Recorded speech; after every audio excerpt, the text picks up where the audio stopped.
বাংলাদেশ যখন শ্রীলঙ্কার সাথে হেরে ব্যথায় কাঁপছিল, বিদেশের মাটিতে একেই বাংলাদেশের পতাকা উঁচু করে সাকিব আল হাসান নাচছিল। সবাই যখন হেরে যায়, সাকিব আল হাসান তখন নিজে একেই লড়ে যায়। দীর্ঘ অপেক্ষার পরে হোয়াট এ গুড কামব্যাক করেছেন সাকিব আল হাসান। কিভাবে করেছেন আসুন আজকে আমরা জেনে নিই। পুরো বাংলাদেশের সবাই যখন তীব্র সমালোচনা করেন বিশ্বসেরা এই অলরাউন্ডার সাকিব আল হাসানকে, তাকে নিয়ে যখন কম্পেয়ার করা হয় মেহেদী হাসান মিরাজ এবং অন্যান্য যারা বাংলাদেশের অলরাউন্ডার আছেন, শামীম পাটোয়ারি, নাঈম শেখার, অন্যান্য অনেকজন আছেন, সাকিব আল হাসান তখন চোখে আঙ্গুল দিয়ে দেখিয়ে দেন অলরাউন্ডার কাকে বলে। অলরাউন্ডার শুধু গুলিস্তান থেকে যে সস্তা পণ্যর মতো কিনে এনে বাংলাদেশের ক্রীড়াঙ্গনে ঢুকিয়ে দেওয়া, সেটাকে অলরাউন্ডার বলা হয় না।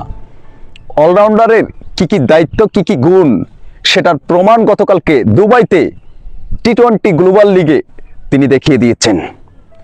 বাংলাদেশের জান, বাংলাদেশের প্রাণ সাকিব আল হাসান। গতকালকে আমরা দেখেছি বাংলাদেশ যখন শ্রীলঙ্কার সাথে ফার্স্ট টি-20তে আমাদের বাংলাদেশের সব কয়টা বলার তারা 3 উইকেট নিয়েছেন। আর সাকিব আল হাসান তিনি একে 4 ওভার বল করে একটা মিডল ওভার দিয়েছেন, 13 রান দিয়েছেন এবং 4 উইকেট নিয়েছেন।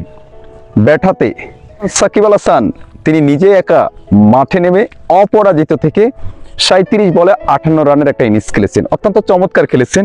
গতকাল থেকে আমি সাকিব আল হাসানকে নিয়ে দেখেছি, অনেকে তার প্রশংসা করছেন। বাংলাদেশের অসংখ্য অলরাউন্ডার আছে, সাকিব আল হাসান তিনি একা দেখিয়ে দিয়েছেন অলরাউন্ডার কাকে বলে, নবাব সাকিব আল হাসান কেন বলা হয়, সাকিব আল হাসানকে কেন বাংলাদেশের সর্বকালের সেরা ক্রিকেটার এবং সর্বকালের সেরা অলরাউন্ডার বলা হয়। সবাই যখন হেরে যায়, সাকিব আল হাসান একা তখন লড়ে যায়। সমালোচকেরা যখন সাকিব আল হাসানকে নিয়ে তীব্র সমালোচনা করেন, তখন সাকিব আল হাসান কথায় না কাজে প্রমাণ দেন।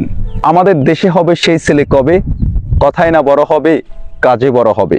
তো আমাদের দেশের বর্তমানে ছেলেরা বাট কাজে বড় হয় না, কথায় বড় হয়। সাকিব আল হাসান তার আমি একেবারে ডাইহার্ট কিন্তু একজন বিগ ফ্যান না।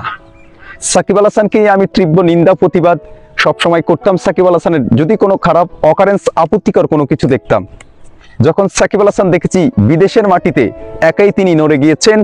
গতকালকে যখন দেখেছি বাংলাদেশের প্রত্যেকটা যারা ক্রিকেটের শুভাকাঙ্ক্ষী আছেন, আমাদের বাংলাদেশটা হেরে যাওয়ার পরে লজ্জায় অনেকে ভয়ে কাঁপছিলেন, বাংলাদেশের প্রত্যেকটা প্লেয়ার যখন কাঁপছিলেন, তখন সাকিব আল হাসান একেই, যেই বাংলাদেশ জাতীয় ক্রিকেট দল টি-20তে শ্রীলঙ্কার সাথে হেরে গিয়েছে, তাদের সেটা সমালোচনা করার আর সুযোগ হয়নি।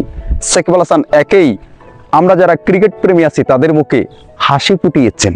নবাব সাকিব আল হাসান, আপনাকে হয়তো বাংলাদেশের লাল সবুজের পতাকা জার্সিতে আর কখনো দেখা যাবে না।